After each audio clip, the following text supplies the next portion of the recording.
Oke, kita mulai, kita ulangi tadi. Ya, di sini kita akan membahas tentang recent trend of databases, kecenderungan-kecenderungan atau tren-tren basis data saat ini. Ya, di samping kita sudah mempelajari di mata kuliah ini, mata kuliah DBMS atau Sistem Manajemen Sistem Pengelolaan Basis Data,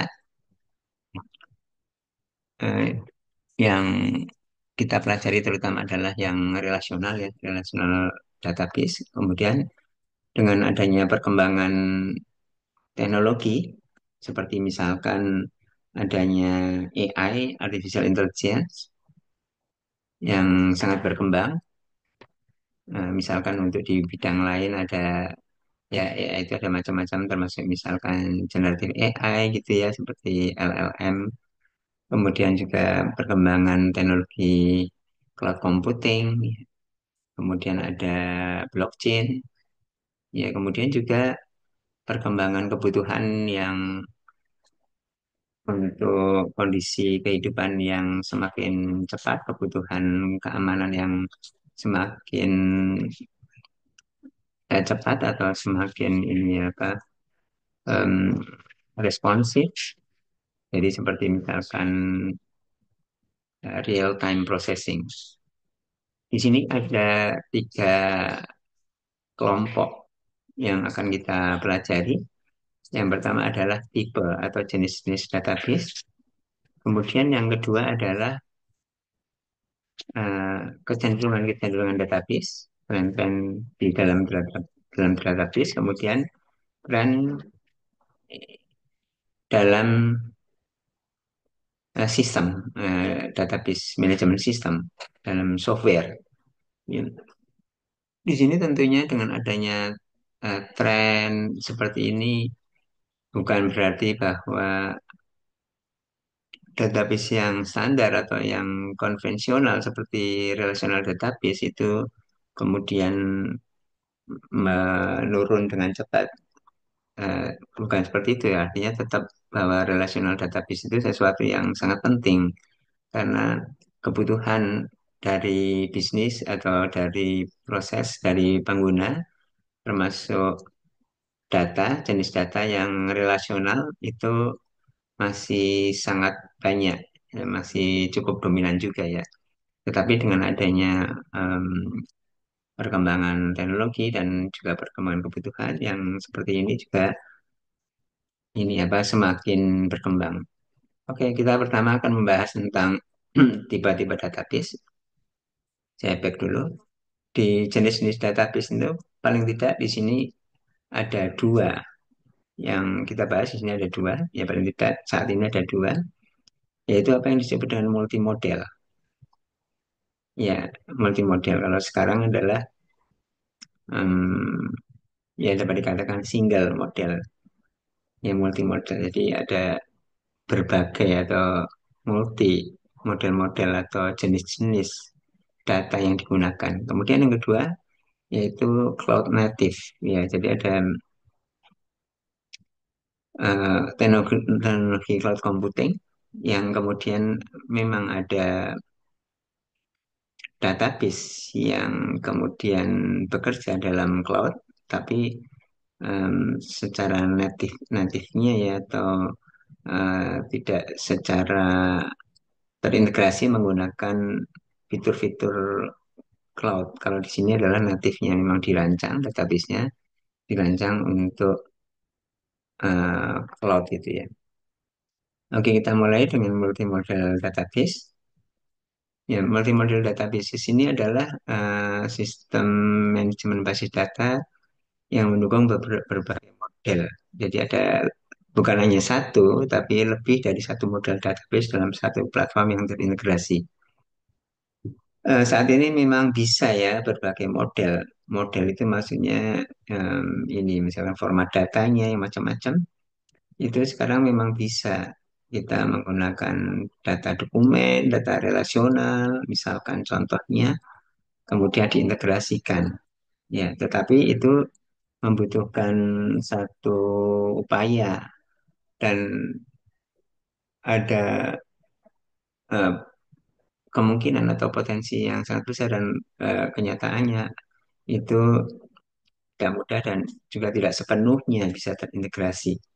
Ya dengan adanya database yang memang sudah dirancang untuk multimodel, ada beberapa DBMS komersial yang memang mendukung itu, sehingga multimodel database ini menjadi satu kesatuan yang terintegrasi. Multimodel itu maksudnya adalah bagaimana berbagai model-model atau data-data dengan format-format yang berbeda-beda seperti format dokumen, format grafik, format relasional yang em,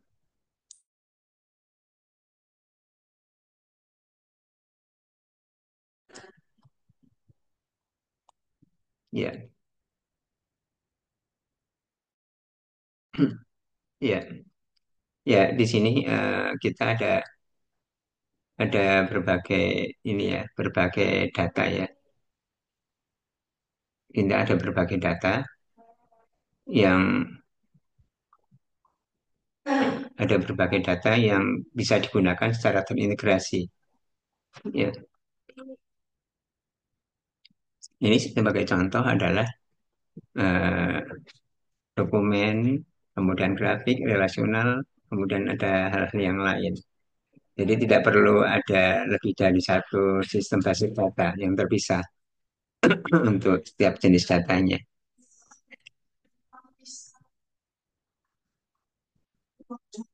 Ya, kita lanjutkan. Contohnya misalkan ini adalah em, contohnya ini misalkan aplikasi e-commerce. Contoh untuk multimodal database misalkan e-commerce. Ya, di sini misalkan e-commerce itu perlu mengolah data produk yang relasional ya seperti kita udah pelajari di relasional. Kemudian untuk review, ya saya kira review banyak ya. Untuk produk-produk saat ini kan banyak menggunakan ada review-review. Kemudian juga untuk rekomendasi produk ada berupa grafik-grafiknya. Ini misalkan contohnya ada tiga jenis model eh, data di seperti ini ya. Nah ini kemudian menjadi satu sistem dan DBMS-nya memang ada ya. Kemudian ini contoh yang tadi ya, misalkan di e-commerce ini ada data relasional. Relasional itu contohnya misalkan ada di situ ada atribut ID, nama, harga, kemudian stok untuk jumlah stok disimpan dalam tabel relasional. Kemudian ada bentuk data dokumen. Misalkan tadi data dokumen itu adalah review produk atau deskripsi produk atau mungkin spesifikasi teknis untuk produk. Kemudian atau ya tadi review dari em, pelanggan ya, review customer. Ya kemudian misalkan disimpan dalam bentuk misalnya contohnya untuk JSON ya. Kenapa disimpan dalam bentuk JSON? Misalkan alasannya karena em, itu bagi mesin termasuk ya friendly, bagi manusia juga masih friendly ya, masih masih bisa dibaca. Ini contoh contoh saja, contoh salah satu format di mana JSON itu adalah bentuknya teks yang juga memudahkan misalkan pertukaran antar mesin antara server klien, kemudian tapi masih tetap bisa difahami, dibaca, diedit oleh manusia. Ini contoh JSON ya, contoh mungkin contohnya bukan yang review produk ya, harusnya bagusnya review produk ya contohnya ya. Di sini adalah contoh JSON yang terstruktur, artinya data yang terstruktur atau semi terstruktur, di mana ada teksnya di sini. Oke, kemudian masih database multimodel, masih contoh e-commerce. Tadi saya cek di sini adalah misalkan di e-commerce itu ada manajemen produk inventaris yang ada data relasional dan data dokumen. Kemudian di e-commerce itu ada juga untuk analisis perilaku pelanggan yang misalnya contohnya adalah datanya berupa data grafik dan data real time waktu nyata. Di sini untuk data grafik itu ada grafik yang menunjukkan hubungan antar pelanggan seperti siapa merekomendasikan siapa atau misalkan dengan rekomendasi pelanggan rekomendasi untuk customer pelanggan dengan minat yang serupa misalkan dapat dimodelkan dengan grafik ya untuk kemudian misalkan dilakukan juga analisis jaringan sosial untuk rekomendasi produk yang saya kira ini suatu yang sangat umum sekarang ya atau sangat apa banyak dilakukan implementasi dan penelitian. Ini data grafik seperti itu. Kemudian data real time. Ya, seperti misalkan kalau di e-commerce ya.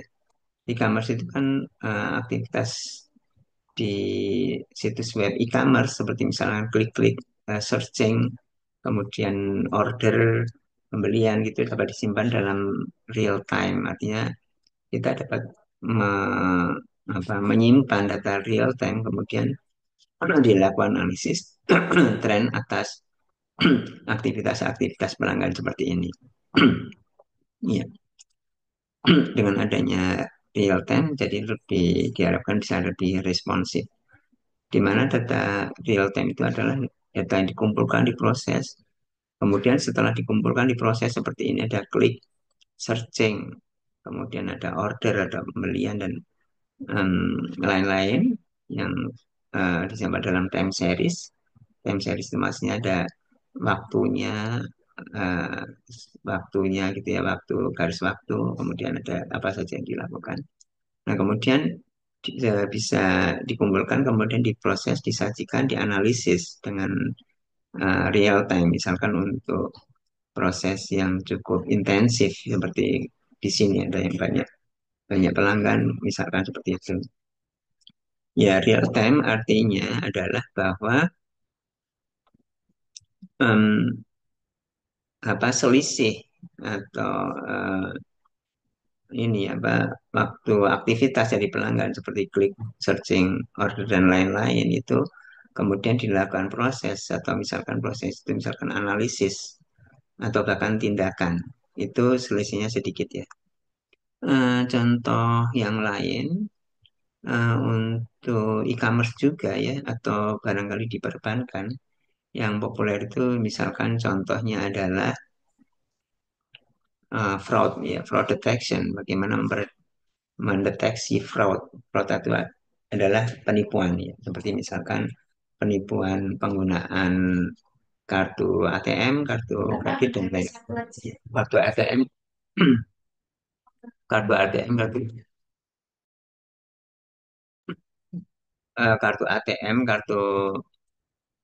kartu ATM misalkan yang biasa digunakan di Bandung dan sekitarnya tiba-tiba digunakan di Inggris misalkan atau di em, tempat yang sangat jarang seperti itu misalkan itu artinya ada potensi atau dugaan fraud penipuan. Nah, sehingga dengan segera bisa dilakukan tindakan. Oke, kita lanjutkan. Tadi yang pertama adalah multimodel. Di sini multimodel. Kemudian yang kedua adalah database yang cloud native. Ya.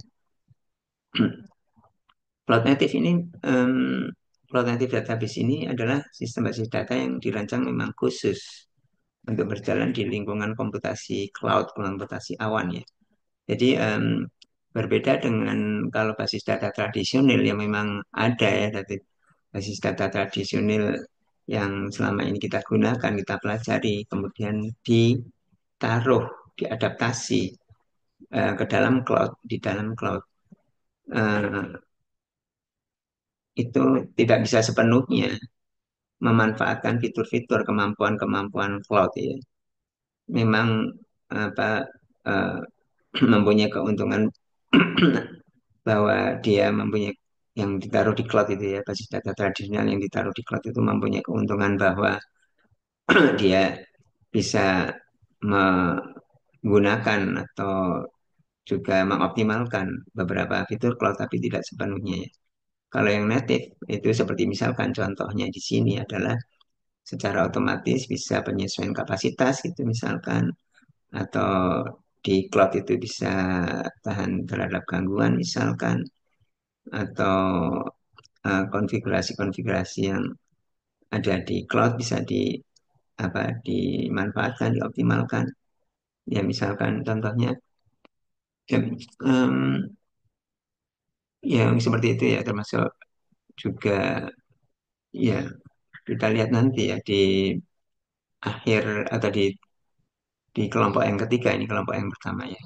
Pembahasan kelompok pertama, di kelompok ketiga itu adalah yang misalkan di cloud itu kemudian nanti apa memanfaatkan, termasuk misalkan ada recovery, recovery misalkan gitu ya. Oke, jadi intinya di sini adalah data DBMS-nya, sistemnya itu memang dirancang, diimplementasikan sejalan dengan kemampuan-kemampuan fitur-fitur di cloud ya. Seperti misalkan contoh, saya kira ya contoh, em, kalau misalkan sistem operasi yang berbeda gitu ya, sistem operasi yang berbeda di satu aplikasi, suatu software diimplementasikan di sistem operasi yang berbeda itu kan, kalau kita merancang untuk sistem operasi yang tertentu misalkan bisa mengoptimalkan itu kan juga kita bisa lihat ya, seperti misalkan di Windows dan Apple atau di ini apa di Android misalkan gitu kan, teman, itu salah contohnya. Kemudian contoh di VMS untuk yang cloud native itu adalah Amazon Aurora. Ini salah satu contohnya, ada beberapa yang lain ya untuk DBMS yang cloud native yang komersial. Kemudian masih berkaitan dengan cloud native, seperti tadi dikatakan bahwa bisa mengoptimalkan fitur-fitur di cloud.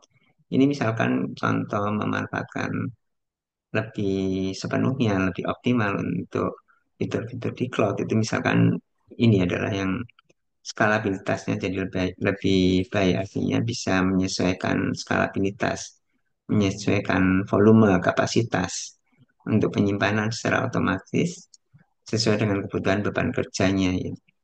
Ya, jadi apa ini salah satunya. Kemudian masih berkaitan dengan itu elastisitas.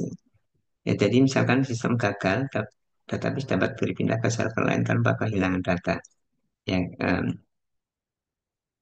ini adalah contoh em, keuntungan yang berikutnya. Kemudian lebih tahan untuk, ya ini kalau ada gangguan, kemudian lebih tahan tanpa menyadari adanya gangguan tersebut. Ya.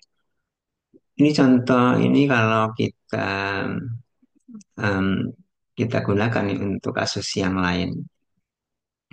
Untuk kasus yang lain, misalkan di cloud barangkali kita ada software-software atau tool di cloud seperti contohnya, misalkan untuk editor yang namanya editor atau latex seperti Overleaf dibandingkan dengan yang itu untuk yang cloud dibandingkan dengan yang di eh, lokal itu, kalau kita menggunakan yang di cloud itu kita ini apa hmm, kalau ada error, kalau misalkan error itu misalkan ada modul yang belum terinstall atau kurang itu bisa secara otomatis nanti terinstall.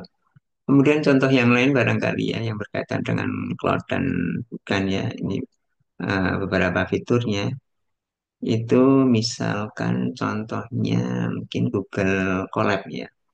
Di mana Google Colab itu kan di cloud di Google ya dibandingkan dengan yang misalkan di lokal di kita.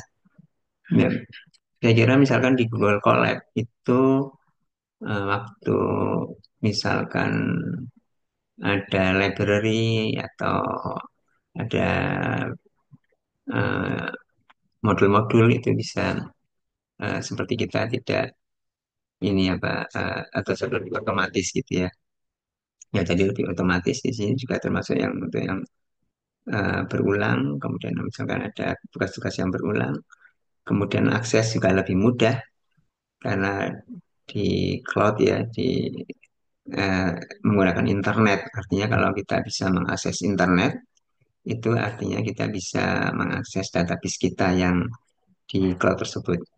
Ya tentunya secara ini ya kelihatan ya bahwa kalau memudahkan akses artinya juga eh, itu suatu tantangan untuk bagaimana menjaga keamanan. Oke, itu adalah yang kelompok pertama. Tadi udah saya back lagi dulu. Ya, kelompok pertama ini udah kita barusan bahas. Kemudian kelompok yang kedua, ya kelompok kedua di sini adalah em, nih yang kedua adalah tren di database, di mana di sini me- apa me- em, mengadopsi atau apa, mencoba untuk mengikuti perkembangan teknologi dan juga perkembangan kebutuhan di mana teknologi intelijen, artificial intelligence, machine learning khususnya itu sangat berkembang pesat dan itu di banyak banyak bidang ya, banyak bidang itu seperti misalkan di pemrosesan bahasa alami atau NLP.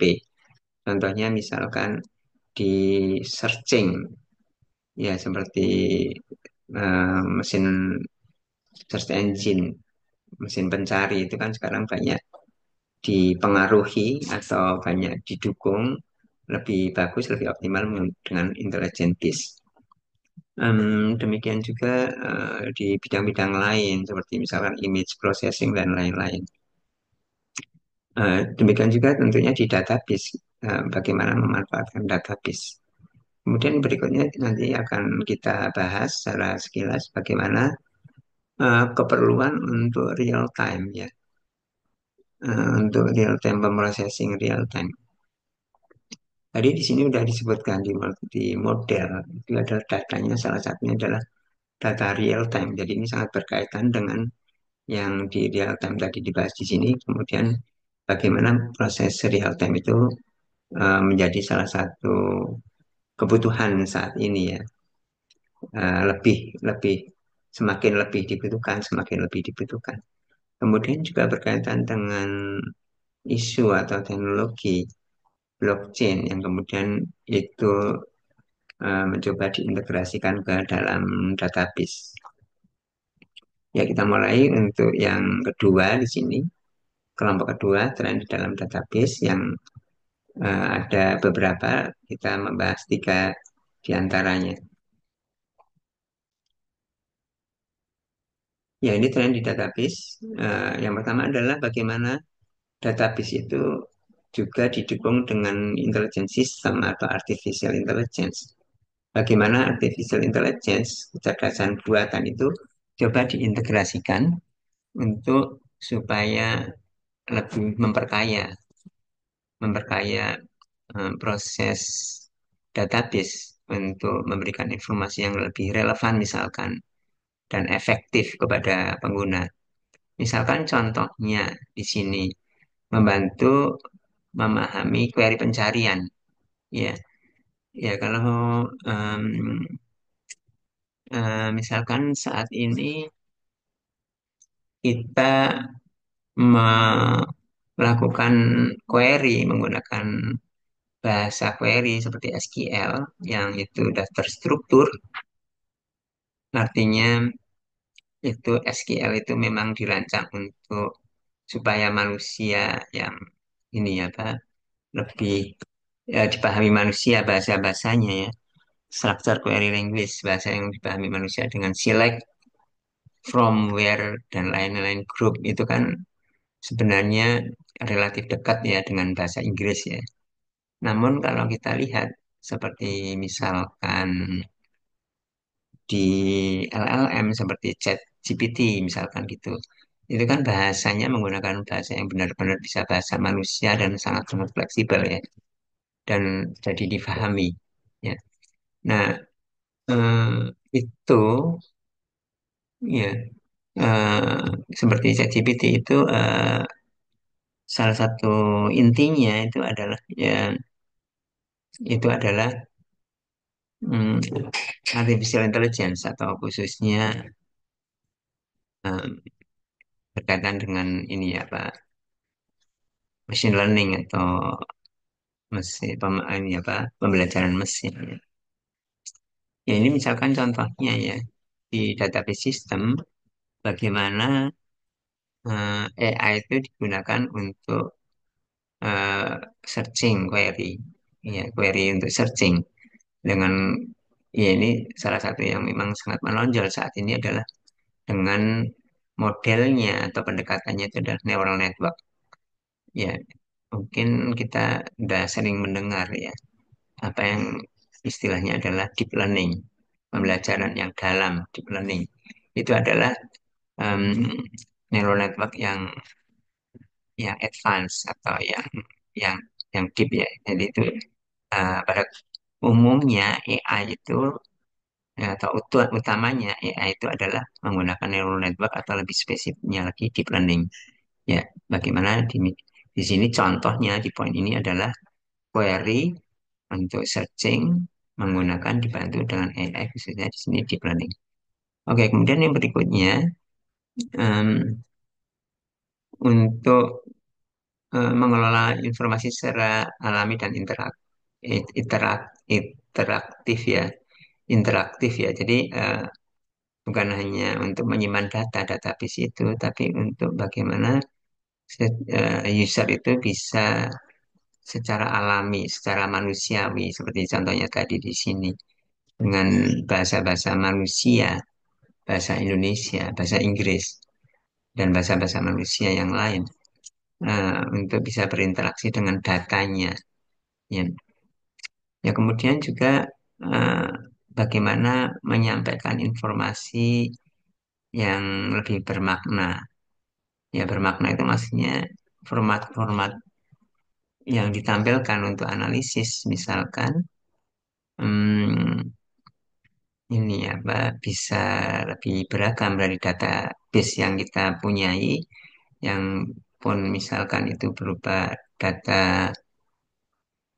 relasional, tabel, tapi kemudian tabel itu bisa ini apa bisa ditampilkan ya dengan ini apa dengan kebutuhan manusia. Ini ada contohnya saya akan coba menampilkan ini contoh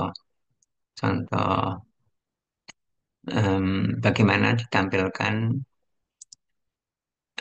yang untuk kebutuhan kita ya. Saya akan ini ya saya akan coba contoh dari sebuah tabel ya kita lihat. Hmm,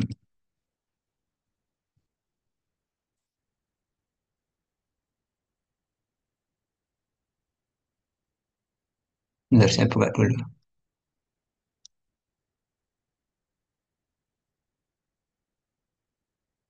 Ya, ini contohnya saya akan share.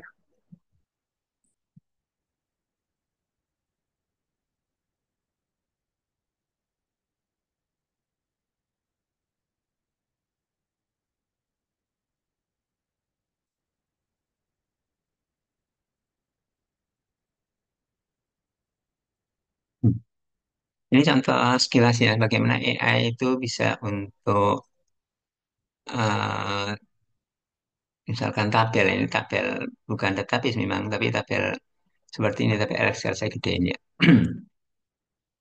Ya, ini adalah eh, sebuah tabel seperti ini.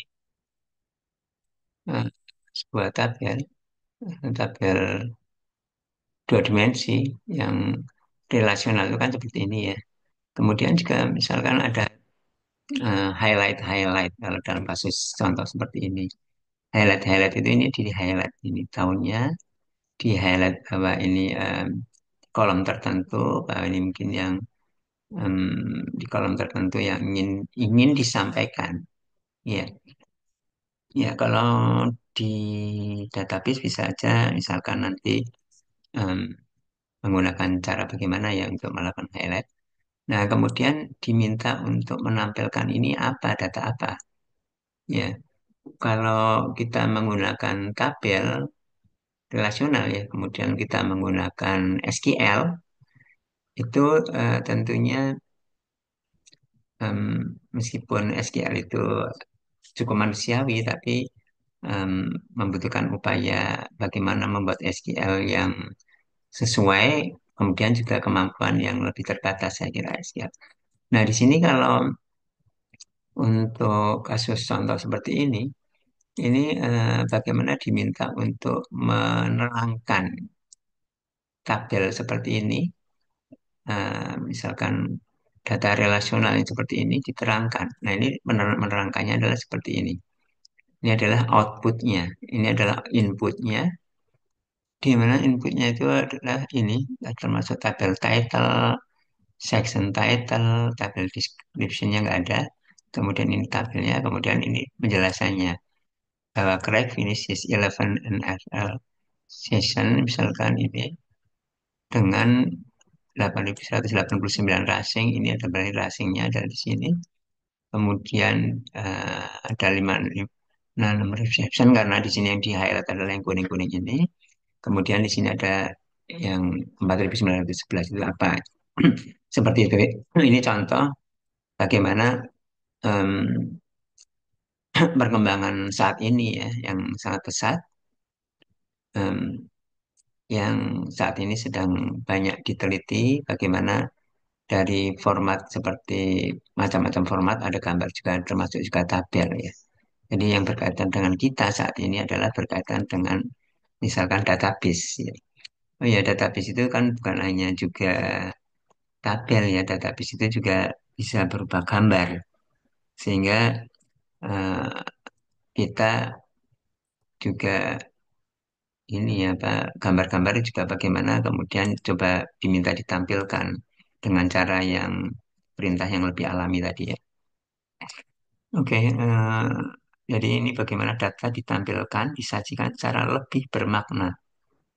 Ya, kemudian berikutnya adalah bagaimana user kita, manusia, dengan informasi itu bisa lebih interaktif, lebih komprehensif, seperti kita pengalaman kita ya, atau yang kita lakukan, kita alami, seperti misalkan kita menggunakan ChatGPT, kita bisa lebih interaktif, lebih komprehensif, kemudian menggunakan data-data kita, seperti misalkan database kita ya, bukan di samping ada dibantu dengan data-data yang ada di internet, juga data-data database yang kita, yaitu berupa data relasional, data gambar, data grafik, em, data real time. Ya. Ya, kemudian contoh yang lain yang relatif mungkin sederhana ya. Contoh yang relatif sederhana, tetapi ini contoh yang klasik ya. Dimana kalau kita mempunyai tabel, mempunyai data relasional, eh, kadang-kadang kita mempunyai data atau value yang missing, yang kosong, yang hilang, ya, ya atau bukan hilang, tapi tidak diisi, ya bisa tidak diisi atau bisa hilang. Jadi contohnya misalkan ada data pasien di rumah sakit, kemudian ada data-data pasien ini di sini misalkan usianya ya. Memang pengelompokannya ada, misalkan ada bayi, tapi usia atau bayi ya, balita dan lain, tapi misalkan usianya nggak ada, nah itu bisa dicoba diprediksi missing value-nya, ya nilai-nilai yang tidak ada supaya dengan diprediksi atau diisi secara otomatis itu bisa lebih meningkatkan nanti kemudian proses berikutnya karena yang kosong-kosong itu diisi meskipun isinya itu tidak sepenuhnya mengisi dengan otomatis itu tidak sepenuhnya benar ya. Jadi di sini bagaimana mengintegrasikan machine learning. Sekali lagi di sini tadi kita tadi membahas tentang AI. Nah, AI itu salah satu yang intinya adalah learning. Ya, kalau kita belajar AI itu salah satu intinya adalah learning di samping yang lain-lain seperti searching. Ini adalah learning, machine learning.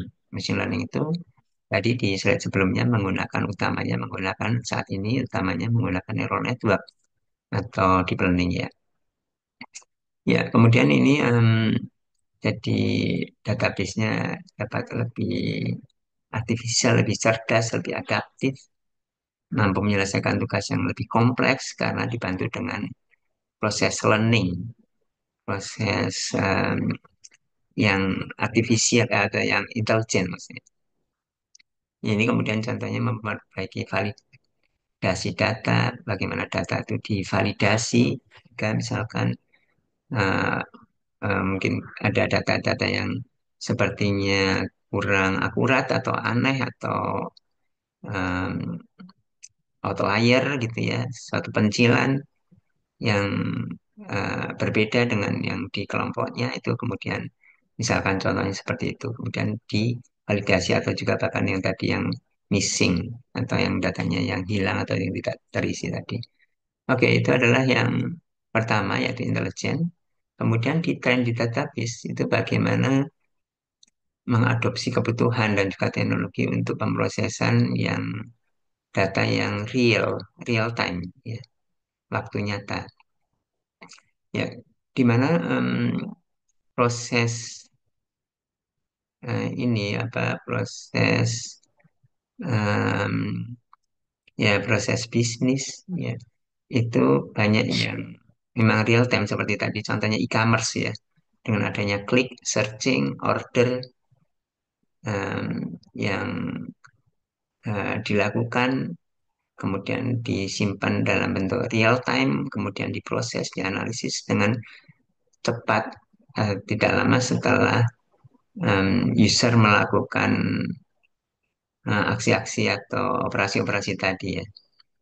Ya, jadi kemudian diharapkan dengan respons, dengan ini ya respon atau juga dengan apa analisis yang cepat, yang instan itu kemudian misalkan user bisa juga lebih ini apa lebih dia lebih kebutuhannya lebih dipenuhi ya seperti misalkan contohnya mungkin rekomendasi memberikan rekomendasi kalau dia klik-klik ini klik-klik ini klik-klik ini query apa-apa order ya dia kadang diberi rekomendasi apa gitu atau diberi respon itu misalkan oh kalau yang tipe seperti ini punya aktivitas yang seperti itu kemudian diberi diskon misalkan contohnya seperti itu ya diberi diskon ini seperti yang ini perlu diberi diskon atau bagaimana ya jadi ada responnya yang cepat dengan real time processing ini ya. Ya, jadi pemrosesan itu ada input datanya dari user, kemudian juga outputnya dilakukan secara terus-menerus, ya, secara terus-menerus bekerja secara real time ada input-input, kemudian langsung diproses, direspons, termasuk responsnya itu baik itu analisis ke misalkan ke manajemen, ke institusi atau perusahaan, juga responsnya itu ke user. Ya, contohnya mungkin ini contoh yang real time itu ada di ATM, di kontrol lalu lintas, sistem jaringan atau e-commerce yang tadi ya saya kira dalam operasi-operasi bisnis. Kemudian juga oh ya ini namanya adalah real time itu adalah data yang mengalir seiring dengan waktu. Ya ada seperti dimensi waktu. Nah ini oleh karena itu disebut juga dengan stream, aliran, pemrosesan stream. Ya, teknologi ini penting untuk menangani data secara cepat dalam aplikasi yang sensitif terhadap waktu. Jadi sensitif terhadap waktu itu ya perlu cepat direspon ya tadi ya cepat direspon baik itu ke pengguna ataupun ke eh, pengguna dalam arti Kalau e-commerce itu adalah customer ataupun ke untuk analisis internal. Kemudian yang ketiga, yang terakhir, tadi yang pertama adalah yang berkaitan dengan intelijen, bagaimana intelijen itu diintegrasikan ke database. Kemudian yang kedua itu adalah bagaimana real time processing. Kemudian yang ketiga itu adalah misalkan ini sebagai salah satu contoh tren untuk di database itu adalah bagaimana blockchain itu integrasi dalam database ya. Kita sudah mendengar atau mempelajari atau mungkin tahu blockchain itu apa, yaitu blockchain itu adalah sebuah teknologi penyimpanan data yang terdesentralisasi ya. Ya, jadi mempunyai terdesentralisasi itu artinya mempunyai ini apa mempunyai tingkat tingkat independensi ya, yang lebih tinggi untuk masing-masing tempatnya. Jadi di sini catatan transaksi itu di dalam blok-blok yang saling terhubung ya. Jadi artinya terdesentralisasi dalam blok-blok, di mana blok-blok itu saling terhubung. Ini analoginya adalah seperti kalau negara, kalau terdesentralisasi itu contohnya misalkan negara federal. Ya, jadi ada negara bagian yang negara bagian itu adalah mereka mempunyai tingkat kewenangan yang lebih tinggi ya, yang lawannya adalah yang tersentralisasi, tersentralisasi yang lebih terpusat. Ya, di blockchain yang itu terdesentralisasi, ya, di mana dalam blok-blok itu diamankan misalkan dengan cara pengamanan kriptografi yang untuk supaya lebih baik, lebih aman, lebih transparan, tidak dapat diubah. Kemudian apa dengan desentralisasi, kemudian data-data yang tersimpan dalam blok-blok yang terdesentralisasi itu misalkan yang mempunyai kewenangan atau dia mempunyai eh, tingkat keunikan masing-masing ya fitur bawaannya. Kemudian em, kalau ada fitur tambahannya bisa dimanfaatkan eh, apa juga ya. Jadi misalkan ya jadi seperti itu sih. Oke, kemudian berikutnya ya ada level sentralisasi karakteristik operasional sistem.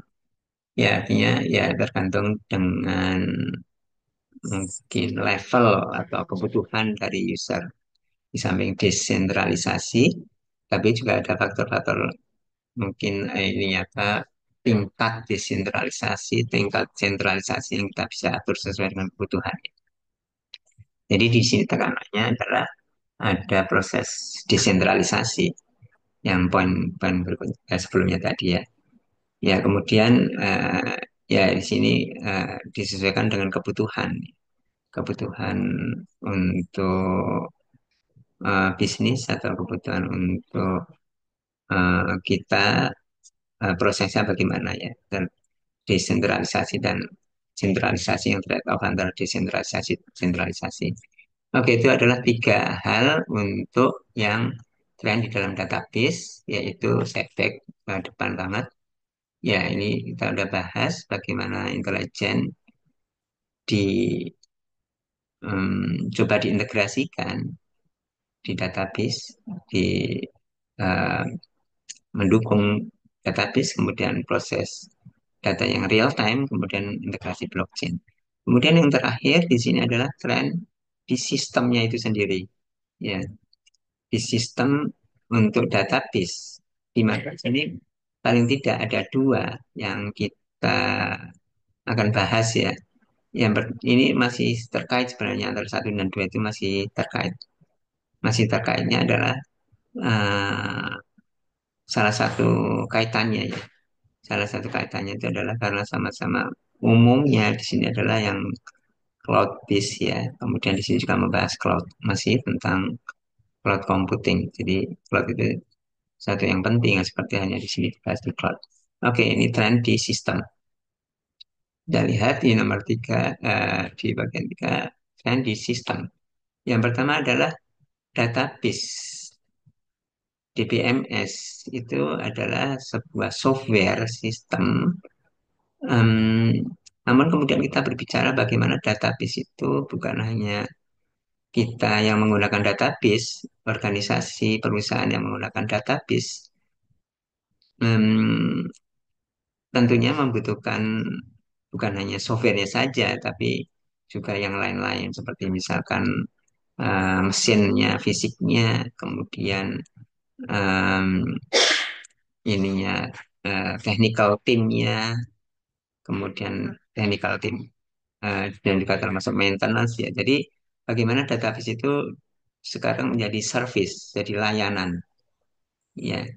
Artinya ada provider service, provider layanan yang provider itu mungkin bisa eh, memberi layanan yang menyeluruh, ya menjadi menyediakan layanan yang menyeluruh, bukan hanya menjual ya, software, tapi juga menyeluruh software, hardware, dan maintenance misalkan.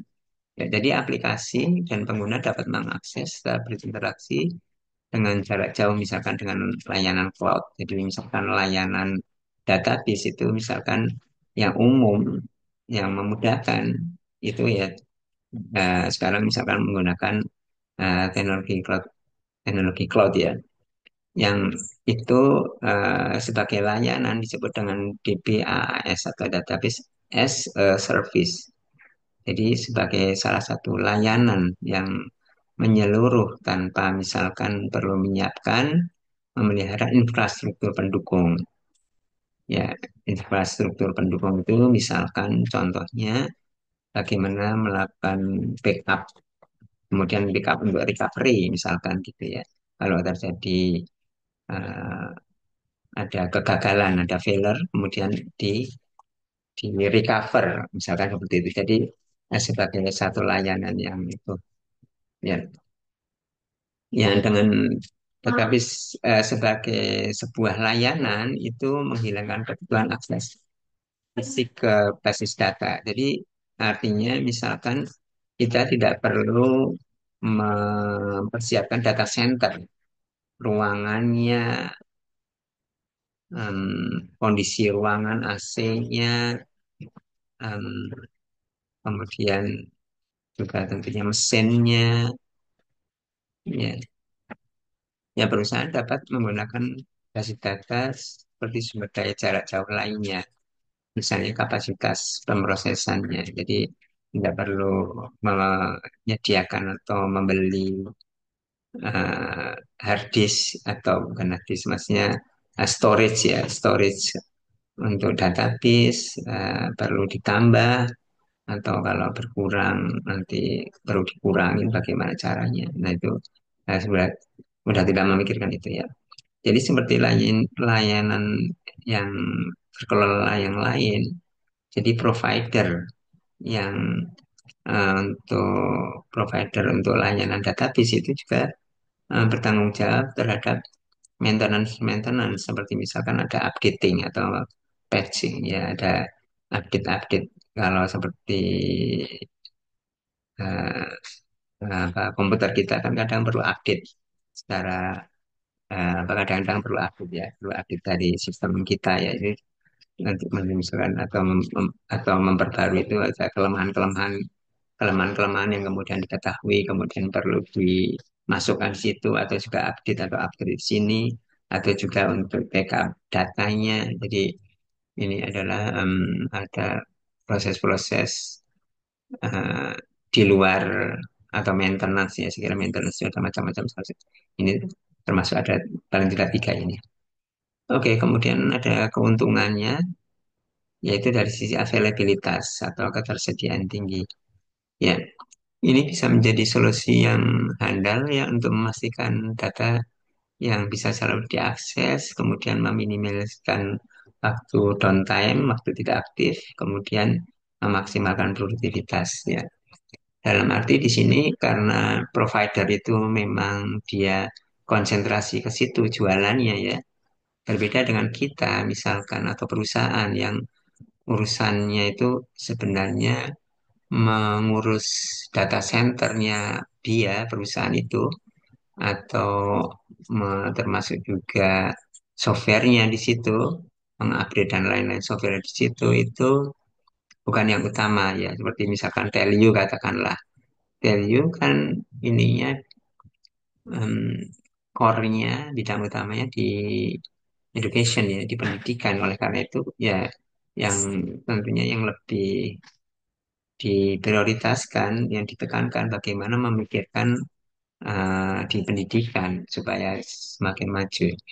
Contoh kasus realnya misalkan di Telyu, di universitas-universitas lain, atau juga bahkan juga di perusahaan-perusahaan lain, bukan hanya di universitas. Contohnya adalah ini ya, contohnya misalkan email server, ya, yang kalau di kita adalah Telkom University ACID itu eh, kalau dulu banyak institusi termasuk perguruan tinggi termasuk Telkom University atau STT Telkom dulu waktu itu mengimplementasikan memaintain server email sendiri ya ya dan kenyataannya di banyak tempat termasuk di STT Telkom itu kemudian kita cukup menghadapi cukup banyak kendala ya artinya banyak kadang-kadang down, kadang-kadang emailnya ya jadi relatif banyak permasalahan dibandingkan dengan kalau kita misalkan menggunakan provider email seperti Gmail ya at Telkom University hostingnya di Gmail atau di Microsoft misalkan. Ya keuntungannya adalah pertama itu availabilitas, yang kedua adalah dari keamanan. Ya dari keamanan artinya bisa akses dari pihak-pihak yang ilegal ya, ya internal maupun eksternal, ya karena mereka tentunya provider sangat menjaga em, ini kepercayaan ya. Contoh layanan untuk database sebagai service, misalkan untuk beberapa yang komersial, ini contoh yang besar-besar ya. Ada Amazon RDS, Microsoft Azure SQL Database, Google Cloud SQL, Oracle Autonomous Database, MongoDB Atlas, dan ya, beberapa yang lain. Ini hanya sekedar contoh aja. Yang pertama itu adalah database sebagai sebuah service. Kemudian yang kedua ini masih berkaitan dengan cloud. Ya, layanan cloud itu em, ya eh, relatif banyak ya yang menyediakan layanan tersebut ya. Sehingga saat ini kita bisa dengan mudah untuk mendapatkan, menemui dan mendapatkan menggunakan layanan tersebut. Ya, termasuk untuk DBMS. Ya, kemudian salah satu pendekatannya adalah yang salah satu tren di sini untuk sistem itu adalah multi cloud.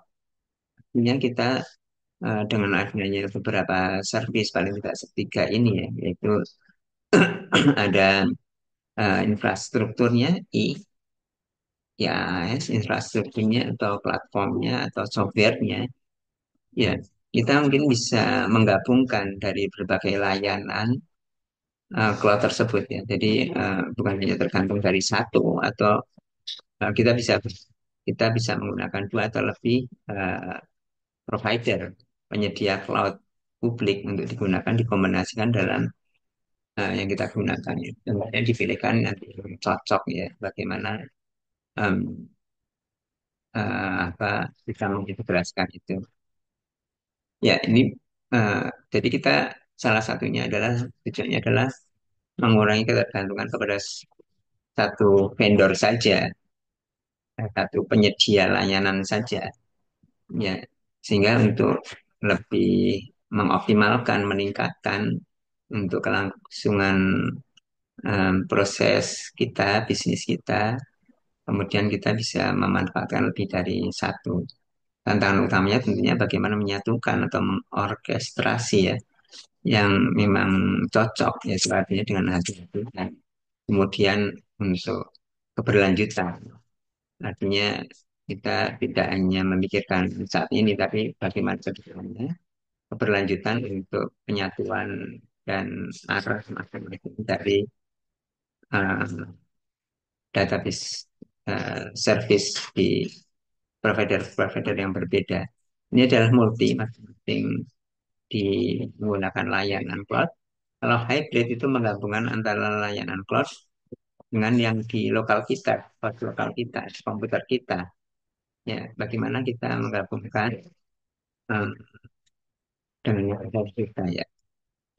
Jadi mirip tapi di sini hybrid itu adalah maksudnya yang ada di gabungan antara yang cloud dengan yang di kita. Oke, ini udah eh, di tren ini ada dua tadi. Yang pertama adalah database as service, kemudian hybrid dan multi cloud arsitektur. Oke, itu udah semua kita bahas. Kemudian yang terakhir sebagai penutup adalah bagaimana dampak dengan adanya tadi ya kita lihat tadi saya dari depan ya ini saya dengan adanya tiba-tiba ini eh, dengan adanya tiba-tiba ini kemudian em, ini ada database tipenya kemudian trennya di database kemudian tren di sistem bagaimana impact di bisnis. Ya, ya saya kira kita udah bisa membayangkan ya bahwa eh, dampak di bisnis itu artinya dengan adanya mengikuti atau mengadopsi perkembangan teknologi dan mengadopsi perkembangan kebutuhan tentu banyak sisi positifnya ya. Artinya menjadi lebih efisien, ya ini ada bisa lebih efisien, bisa lebih fleksibel, bisa lebih responsif, dengan skalabilitas juga lebih baik dan manajemen data yang lebih baik. Kemudian inovasi-inovasi, kemudian eh, ya ini bisa merubah secara signifikan ya. Kalau kita sebagai perorangan ya, sebagai analoginya kita sebagai perorangan pun kan kita bisa merasakan bagaimana perubahan pesat, perkembangan pesat teknologi itu kemudian bisa secara signifikan membantu kita dengan contohnya ada search engine dengan adanya LLM seperti ChatGPT dengan adanya AI yang lain ya seperti misalkan bagaimana kita dengan gadget kita dengan mobile phone kita HP kita kan ada tool-tool yang eh, secara kemudian cukup signifikan kita bisa terbantu ya. Kemudian juga termasuk juga bagaimana manajemen data bisa lebih efisien. Ya, seperti misalkan multimodel database. Ini berbagai data itu dijadikan satu tanpa kita perlu mempunyai beberapa platform, mempunyai beberapa sistem yang kemudian perlu disatukan ya. Ya, kemudian juga untuk mengakses dengan cloud tadi misalkan, menganalisis dengan AI, termasuk analisis itu kemudian mengambil keputusan, ya itu sangat terbantu. Kemudian skalabilitasnya itu juga terbantu. Artinya kalau kita misalkan kita perlu menambah eh, apa, menambah storage, kemudian di suatu saat perlu mengurangi storage. Nah, kita tidak ada yang storage yang kalau dikurangi idle atau jadi sia-sia gitu ya. Ya, demikian juga ini apa trafficnya, maintenance-nya, operasionalnya bisa terbantu, bukan hanya infrastrukturnya saja. Kemudian ada perubahan-perubahan itu bisa lebih responsif, termasuk perubahan adanya misalkan bisnisnya itu ada perubahan arah itu ya lebih responsif, lebih tanggap ya. Perubahan dari pasar, permintaan pelanggan, kemudian kolaborasi dengan adanya cloud native itu bisa misalkan antar bagian itu bisa lebih lebih baik kerjasamanya. Nah, kemudian lingkungan kerja yang lebih terpadu dan adaptif ya. Jadi seperti contohnya misalkan lah kita ya sekarang contoh analoginya dengan adanya cloud untuk editor ya, contoh ini ya seperti mungkin Google Drive ya, dengan adanya Google Drive kita bisa bekerja apa berkolaborasi membuat sebuah file yang dikerjakan bersama-sama. Contohnya seperti itu ya. Karena seperti itu semuanya untuk materinya sebagai bisa akhir atau juga materi tambahan ya untuk di database ini. Ya, saya kira seperti itu. Silakan mungkin ada pertanyaan sambil saya siapkan untuk presensinya.